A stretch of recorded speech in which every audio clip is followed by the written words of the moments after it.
আসসালামু আলাইকুম বন্ধুরা, আজকে আমি গাছ থেকে একটা কচি শসা পেড়ে খাবো। দেখুন, বেশি দিন হয় না শসার। এই যে এখন আমি খাবো।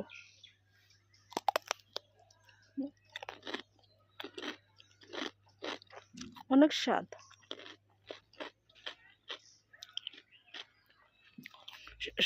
শসা খাইতে খাইতে আপনাদের কিছু জিনিস দেখায়।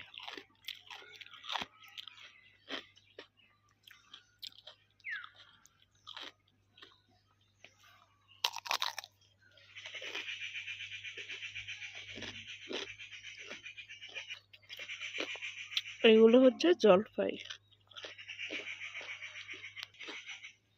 দেখুন, খাইতে খেতে একদম কমে ফেলছে, আর একটু আছে। খাইতে খেতে একদম শেষ, আর একটু আছে শেষ। এটা মুখ, এটা ফেলে দেব। আর শসা খাইতে খাইতে একটা জিনিস দেখলাম, সেই জিনিসটা হলো একটা শিয়াল।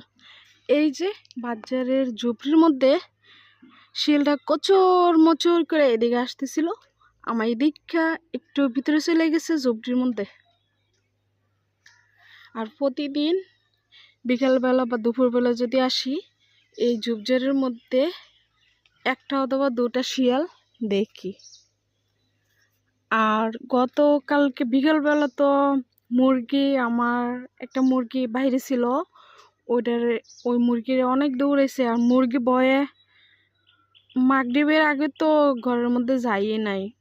তারপর দেখতেছি কি এই পাড়ের মধ্যে এসে ঘুরতেছে। মুরগি তো অনেক ভয় পেয়ে গেছিল।